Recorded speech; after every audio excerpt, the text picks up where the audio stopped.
आणि आता शेतकऱ्यांसाठी एक महत्त्वाची बातमी। राज्य सरकारकडून कर्जमाफीतील 56 लाखांपैकी 553 शेतकऱ्यांची पहिली यादी जाहीर झाली आहे। सहकार मंत्री बाबासाहेब पाटील यांनी ही घोषणा केली आहे। या निर्णयासाठी राज्य सरकारने 36,585 कोटींची भरीव तरतूद केली आहे आणि या माध्यमातून 56 लाख कर्जमुक्तीचा लाभ मिळणार आहे। महात्मा फुले शेतकरी कर्जमाफीचा लाभ घेतलेल्या 12 लाख शेतकऱ्यांना 2 लाखांपर्यंतच्या कर्जमाफीचा लाभ मिळणार आहे।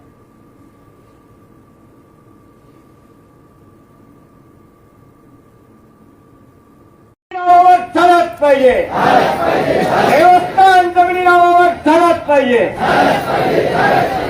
हे बघा, जरा परत आवाज ढिल्ला पडलाय।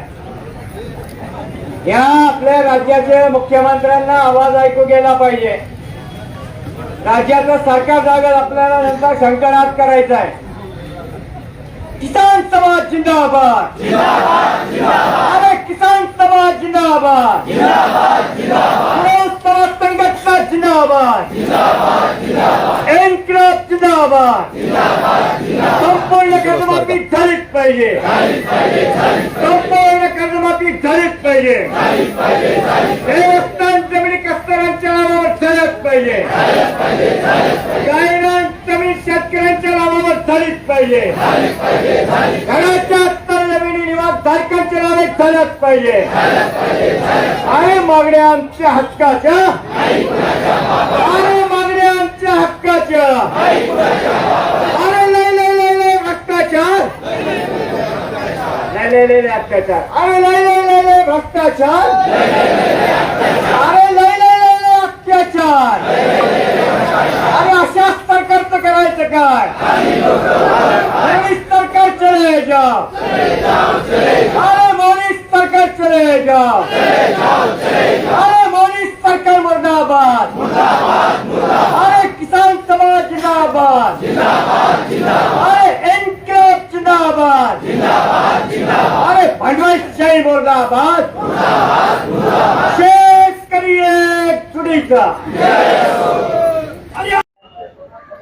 किसान सभेच्या वतीनं जो प्रचंड मोर्चा आझाद मैदानवर पावसाळ्याच्या दिवसामध्ये काढण्यात आला, त्या पार्श्वभूमीवर आज महसूल मंत्री बावनकुळे साहेब आणि कृषी मंत्री दत्तात्रय भरणे साहेब यांच्याबरोबर सविस्तर चर्चा झाली, ज्याच्यामध्ये नियमित कर्जदारांना 2 लाखापर्यंत रिलीफ देण्याच्या बद्दलची मागणी ही आम्ही किसान सभेच्या वतीने मांडली। जी उपसमिती कर्जमाफी बद्दल तयार करण्यात आलेली आहे, त्याच्यामध्ये हा मुद्दा आम्ही नक्की घेऊन जाऊ आणि माननीय मुख्यमंत्र्यांशी सुद्धा बोलू आणि नियमित कर्जदारांना सुद्धा, जी आम्ही नियमित कर्ज भरलं म्हणजे पाप केलं का, ही जी भावना आहे ही दूर करण्याचा प्रयत्न करू आणि 2 लाखापर्यंत त्याच्यामध्ये कशा प्रकारे त्यांना रिलीफ देता येईल याबद्दल प्रयत्न करू, अशा प्रकारची मागणी दत्तात्रय भरणे साहेब यांनी मान्य केलेली आहे। त्याचबरोबर देवस्थानच्या जमीन, गायरान जमीन, घरांच्या तळजमीन याच्याबद्दल बावनकुळे साहेबांबरोबर चर्चा झाली।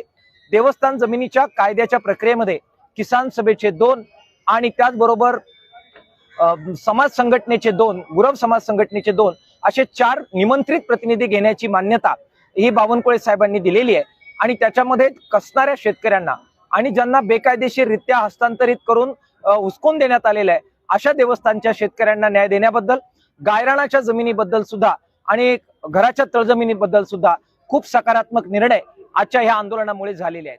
पीक विम्याचे ट्रिगर पुन्हा प्रस्थापित करणं, पहिल्यासारखे लागू करणं आणि अतिवृष्टीग्रस्तांना पण न्याय देणं, पेसा कर्मचारी ज्यांना काढून टाकलेला आहे त्यांना पुन्हा कशा प्रकारे कामामध्ये घेता येईल याबद्दल सुद्धा खूप सकारात्मक चर्चा झाली। आजच्या ह्या किसान सभेचं आंदोलन प्रचंड प्रमाणामध्ये त्यामुळे यशस्वी झालेलं आहे। राज्य सरकारने ज्या मागण्या मान्य केल्यात त्याची अंमलबजावणी करावी, त्यांनी ती केली तर आम्ही त्याचं नक्कीच स्वागत करू। मात्र त्यांनी तसं केलं नाही तर आम्ही जागे आहोत, लढ्याचा मार्ग आमच्यासाठी नेहमी खुला आहे, अशा प्रकारचा संदेश आजच्या आंदोलनाच्या माध्यमातून आम्ही दिलेला आहे।